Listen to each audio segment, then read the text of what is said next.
సార్తో మాట్లాడించిన కాబట్టి సార్ ఇప్పుడు ప్రస్తుతానికి తల్లిపాలు బాబుకు ఆరోగ్యంగా ఉంటుంది అని వారోత్సవాలు ఏర్పాటు చేసినారు సార్. వాటిపైన మీ అభిప్రాయం సార్? అవునండి, ప్రతి సంవత్సరం ఆగస్టు మొదటి వారాన్ని మనం బ్రెస్ట్ మిల్క్ అవేర్నెస్ వీక్ లాగా మనం కన్సిడర్ చేస్తాం.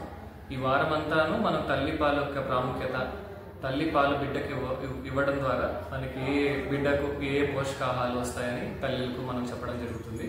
ప్రతి వారం గవర్నమెంట్ కూడా మనకు పోస్టర్స్ రిలీజ్ చేస్తే మనకు హాస్పిటల్లో కూడా అతికించడం జరిగింది, వార్డులో కూడా అతికించడం జరిగింది. తల్లిపాలు ముఖ్యంగా మనం ఏం చెప్తాము అంటే, ఈ తల్లిపాలు వారోత్సవాల్లో తల్లిపాలు ఇవ్వడం వల్ల బిడ్డకి ఏ విధమైన పౌష్టికాహార లోపం నుంచి తప్పించవచ్చు అట్లా ఉంటుంది.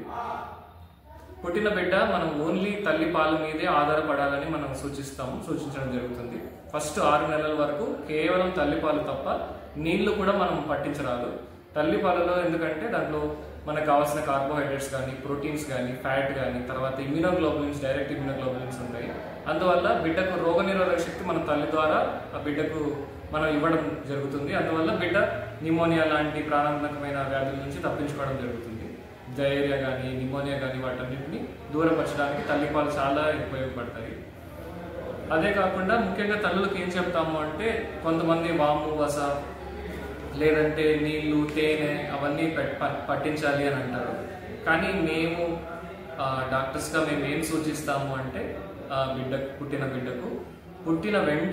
పుట్టిన వెంటనే మనం పాలు ఇవ్వడం స్టార్ట్ చేయాలి. అందువల్ల తల్లిపాలు ఇవ్వడం ద్వారా ఏమవుతుందంటే, తల్లికి బిడ్డకు మధ్య ఉన్న ఆ బాండింగ్ అనేది పెరుగుతుంది. ఇంకొకటి, తల్లిపాలు తాపించడం వల్ల డెలివరీ అయిన ప్రసవం ద్వారా కలిగిన నొప్పులు కూడా ఆక్సిటోసిన్ రిలీజ్ అవ్వడం వల్ల తగ్గిపోవడం అనేది జరిగే అవకాశం ఉంటుంది. ఇంకొకటి, తల్లి పాలు కూడా పెరగడం అవకాశం ఉంటుంది. తల్లి పాలల్లో చాలా పౌష్టిక ఆహారాలు, తర్వాత ఇమ్యూనోగ్లోబులిన్స్ ఉండడం వల్ల బిడ్డ కూడా రోగనిరోధక శక్తి పెరిగి రోగాల నుంచి దూరంగా ఉండడం జరుగుతుంది. సార్, మీరు ఈ వారం ఏమైనా కానీ మండలం వైజ్డ్గా అనౌన్స్మెంట్ చేశారు తల్లిపాలు వారోత్సవాలని? మన హాస్పిటల్లో మనం ఇప్పటిదాకా ఈ వారంలో దాదాపు ప్రతిరోజు మనం వార్డులో పేషెంట్స్ ఉంటారు. తర్వాత ఎవరైనా తల్లులు, గర్భవతులు వాళ్ళు వచ్చినప్పుడు కూడా వాళ్ళ అటెండర్స్ అందరినీ కూమికోటి, సిస్టర్స్ కానీ, డాక్టర్స్ కానీ ఎవరైతే అవైలబుల్ ఉంటున్నారో, ఇక్కడ డాక్టర్స్ ఉన్నారో వాళ్ళు వెళ్ళి అదే పనిగా పోస్టర్స్ని వాళ్ళకి ఇచ్చి, అమ్మ ఇలా చేయాలి అని చెప్పి తల్లిపాలకు సంబంధించినవన్నీ వాళ్ళకు తెలియజేయడం జరిగింది. ఈ వారం కూడా మనం ఇప్పుడు కూడా వచ్చిన గర్భవతులకు కానీ, ఇక్కడ డెలివరీ అయిన ప్రసవం జరిగిన తర్వాత తల్లులకు కానీ ప్రత్యేకంగా కోచింగ్ కానీ, అంటే మా సిస్టర్స్, మా హెడ్ సిస్టర్స్ వాళ్ళంతా కూర్చొని మీటింగ్ లాగా కండక్ట్ చేసి తల్లిపాలకి ప్రాముఖ్యత, తర్వాత తల్లి ఏ విధమైన ఆహారం తీసుకోవాలి, మిగతా వాటిని ఏవైతే జాగ్రత్తలు తీసుకోవాలో వాటన్నిటిని చెప్పడం జరుగుతుంది. సార్, ఈరోజు బుధవారం వ్యాక్సిన్ ఇంజెక్షన్ వేస్తున్నారు సార్ చిన్నపిల్లలకు. దానివల్ల వచ్చే లాభం సార్? వ్యాక్సిన్స్, ఇంజెక్షన్స్ అంటే మనం పుట్టిన వెంటనే మన BCG, OPV, hepatitis B, BCG, OP, vitamin K ఇస్తున్నాం ఇక్కడ డెలివరీ అయిన వెంటనే. కానీ మనకు నేషనల్ ఇమ్యునైజేషన్ షెడ్యూల్ ప్రకారం మనం ఏవైతే ఉన్నాయో మనం వాటన్నిటిని తూచా తప్పకుండా ఖచ్చితంగా వేయించుకోవాలి. అది మనకు ఏఎన్ఎంలో ఆశాలు మన ఇంటికి దగ్గరకు వస్తుంటారు. వాళ్ళని అడగడం వల్ల వాళ్ళందుకు వాళ్ళే చూసుకొని పలానా టైంలో వ్యాక్సిన్స్ వేయడం పలానా రోజు అని మనకు చెప్పినప్పుడు మనం పలానా చోటుకు వెళ్ళి వ్యాక్సిన్స్ అనేది తప్పనిసరిగా వేయించుకోవాలి.